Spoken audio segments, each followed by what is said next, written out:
Get everything squared up, Caldwell. We get started here shortly. Yeah, baby. All right.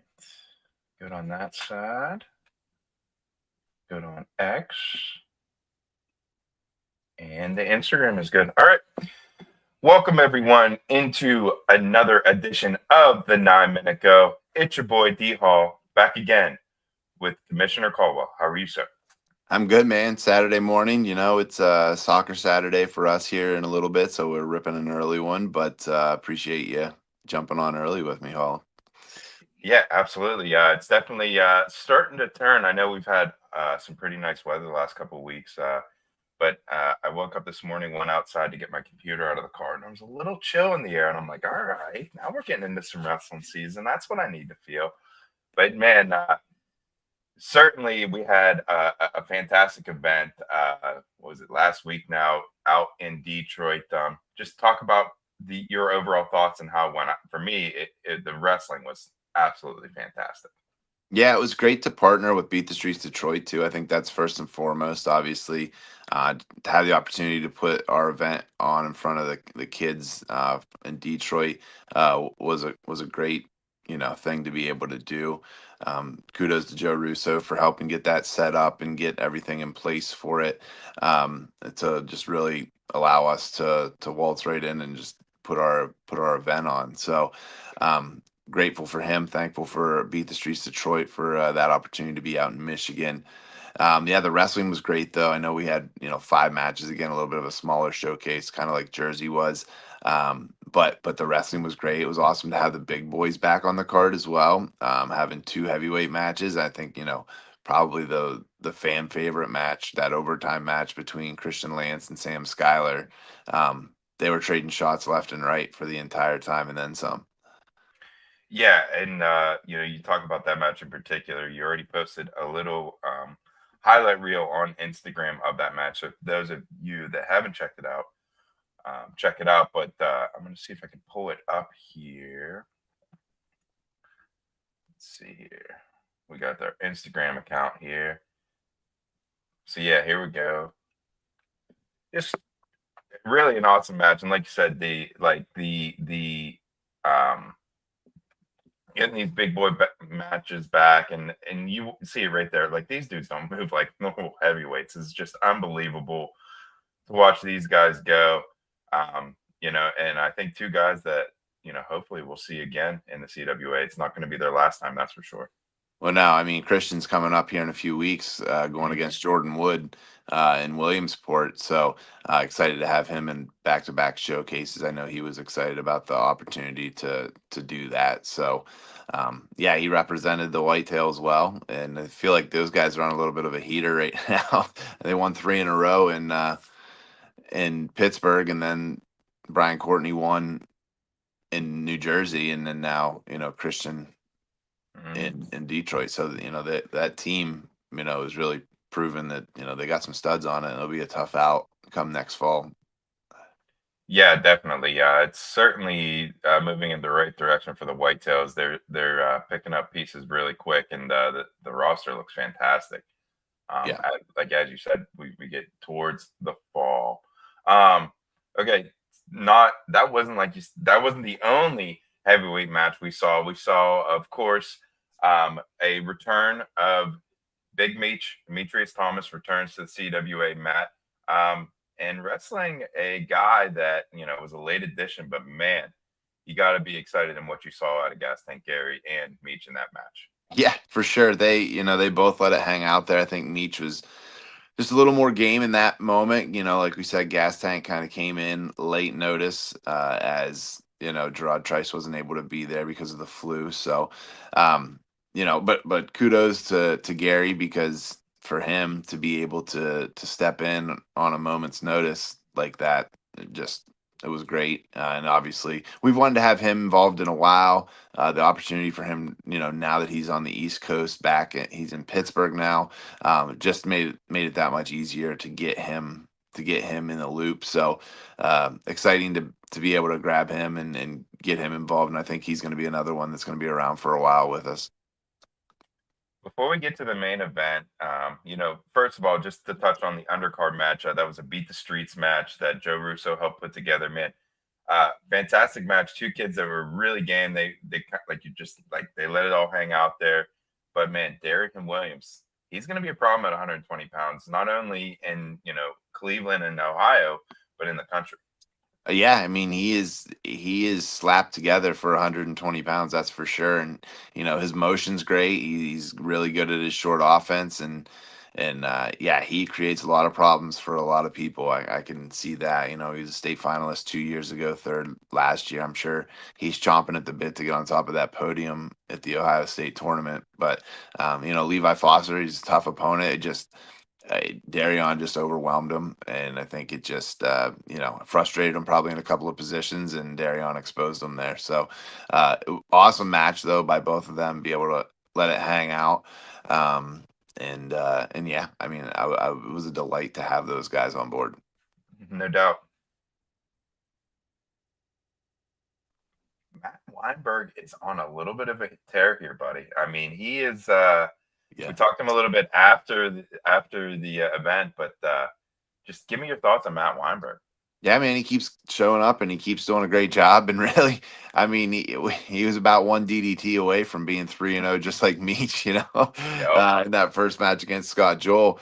But yeah, I think he's been doing amazing. I know he loves competing with the CWA and having the opportunity to continue to get better and better guys to go against. So his next test, we're working on the details of that, but definitely going to raise the bar and really give him a guy that is going to be a handful for him and just see what he does with it. Because really, for him, I feel like every time he goes out and competes, he gets a little bit better at these 9-minute folk style matches. I love what he said in the interview there, man. He's all about the D2, and then he's pointing at you. He's Lehigh Valley, let's go. I'm like, man, this is cool. I love the energy that he brings. Yeah, he's been a joy to have. And, I could certainly see that masonry singlet stripping off of him pretty soon, I would assume, right? Yeah, I mean that comes down to him Hmm. ultimately, and having that conversation with him and what he felt was appropriate. And there's definitely talks about do we roster him at this point or what that looks like. He's starting to prove himself as a worthy opponent.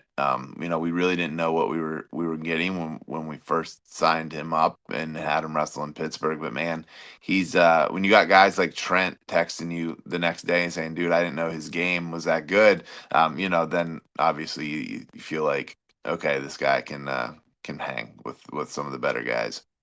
And that's to say, Tayshawn Campbell, four-time qualifier, a guy that as soon as he came off the mat, he's already talking to you and I about potential matchups and potential matches he wants to do in the future and what weight he could potentially do in the future. So, a guy that I think we'll see again in the CWA as well. For sure. All right, let's move on to the big match, man. Cam Amin, Peyton Hall. Some history here, but man, it was a fantastic match. One exchange match. I feel like both of them kind of thought that was kind of how it was going to go. But you know, can't get much more high level as far as folk style wrestling, and those two like to put themselves in positions, and they have funky styles, especially Peyton. But Cam Amin comes out on top. Just give me your overall thoughts as we wrap up Detroit. Yeah, I think it showed that the riding time in every period can be used to your advantage Mhm. if you attack it the right way. We saw that. I mean, both guys got banged for stalling in the first period because they weren't really opening up. And kudos to the refs, to Matt Stabley for doing that, because that's really what we want. We want the refs to force action if there is nothing happening. So giving them both a warning, and it became pivotal down the stretch because ultimately Peyton kept dropping to that leg. He got stalemated the first couple of times, but then when he blatantly dropped down, the ref banged him, and that stall warning, was sitting there from the first period and no action, and that kind of was the difference in the match. They both got riding time points in their respective second and third periods of being on top. The difference was that Cam got the escape and that riding time and that stall point. So, um, Yeah, that's all it came down to, was Cam just staying aggressive. I think that Peyton thought he was going to get a stall call there late in the third when there was like a minute left. He was attacking like crazy, but the ref saw it that Cam was holding center decent enough and was just, kind of defending as opposed to running. But I mean, take it as you will, right? It's kind of a Right. subjective call at that point, but It's tough. It's tough when everything's black. I don't like gray in any sport, right? I like black and white. So it is what sure, it is, man. And I think that, obviously it's a good win for Cam and Mean, and a match that Peyton Hall, I'm sure, would love to get back at some point, or whatever that may look like. All I know is I want to see those two boys again at some capacity in the CWA. for sure. So, with that being said, Detroit is all wrapped up. We move on to Wilpo, a couple weeks away, right, D? Yeah, we're 3 weeks out. 3 weeks out. Saturday, October 25th. We're in Williamsport, Pennsylvania, at Liberty Arena. So we're coming back to Central PA to the Whitetail territory. We got a couple of matches that we were going to be announcing here. I'll say them now. We just said Jordan Wood and Christian Lance are going to be on that card. Also, undercard match between Thomas Flitz at Appalachian State. He's an assistant coach at Bucknell now. He's going to be wrestling against Ryan Whittle, who's an assistant coach at Millersville. So that's going to be an undercard match that's going to be happening in Williamsport as well. We're really working on a pretty high end high school showcase match for this one as well. I don't want to give too many details out. Think lighter weights, not too light, but but it's going to be, that one's going to be a fire matchup if we can make this happen. I'm really excited for that as well. Yeah, no doubt. And I think it'll be it's always good to see and potentially get those high school matches because, like we saw in Pittsburgh and we saw again in Detroit, there brings a nice little crowd out with the athletes, the parents and families and such. And once they see what kind of event it is, they really are into it. So I think again, it'll be a great night in Williamsport. Talk to me about where we can buy tickets, where the location is. What's give me the rundown. Yeah, buddy. So we're at Liberty Arena again. Like I said, we joined a new ticketing group, Sports Thread. So they came on as a partner for us, and so they're going to do the rest of the showcases this year, and then they're also going to have season one under their umbrella too. So excited to be with those guys. Let's go to cwawrestle.com. Still click on the tickets tab, takes you right to the ticketing map, and you can get your general admission or front row seats, whatever you prefer. This thing is also in conjunction with Madtown Fall Classic, right? So that happens on Sunday. The night before is our event, but in the morning there is a dual tournament. So if you're coming to the Fall Classic and you're like, I'm going to compete, check out the dual tournament. Get some buddies together. We have a couple of slots left in the high school, and I think we have like one slot left in the elementary portion. So if you guys are coming into town and you want to be a part of that as well, get a few more matches in, you can do that on the Saturday morning. That weigh-in counts for the Fall Classic on Sunday. And also, if you're registered for the dual tournament, your whole team gets in to CWA Showcase 7 at Liberty Arena as well. So it's an entire package deal. Great opportunity to wrestle a lot of great teams. We have some teams coming from Michigan, some from New York, some from New Jersey. So all over the place, really. And obviously Pennsylvania, because we're smack dab in the middle of it. But great opportunity to compete, great opportunity to watch some great wrestling as well with CWA Showcase 7 at Liberty Arena. Yeah, no doubt about it. And what you said there, and those that haven't seen it, a couple of wrestling outlets have posted it. But Cody Rhodes was on the Pat McAfee show the other day, and he talked about just going up and wrestling some of those boys from up north. He said it's a little bit different than wrestling down in Georgia. So come up here and wrestle some PA boys and see what it's like. It's a little bit different when what I saw that one video. It's them old Amish boys, them crazy Amish boys from out in the middle of the state of Pennsylvania. Yeah. But nah, man, I think it's a great conjunction. The high school event being with us, I think it'll be solid to get these guys around some of the best athletes in the world. And I just think it'll be great to mix those two things together. Right before Wayne show, as always, and we're gonna do it right there on the bar, right next to it.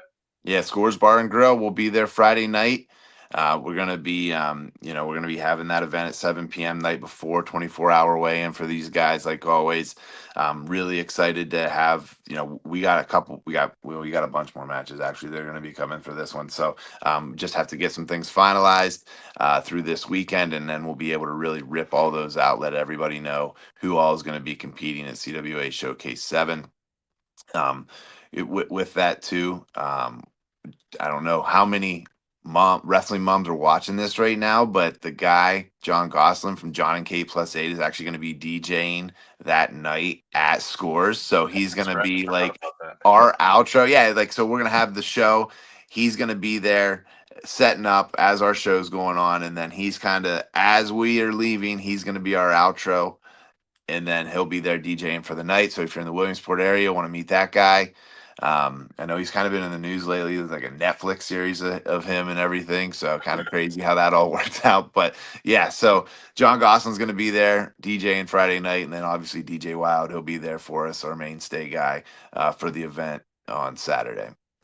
The man, the myth, DJ Wild, the best. All right, D. Anything else for me before we leave the people go? No, buddy. I think I'm just really excited for this one. Really excited to get all these matches out to everybody. And we're going to rip a bunch of stuff for you here over the next few weeks. So, really cool. Absolutely, absolutely. All right. Thank you guys for hanging out with us for another edition of the 9 Minute Go. For Derek the Commish, your man D Hall. Later. Say it.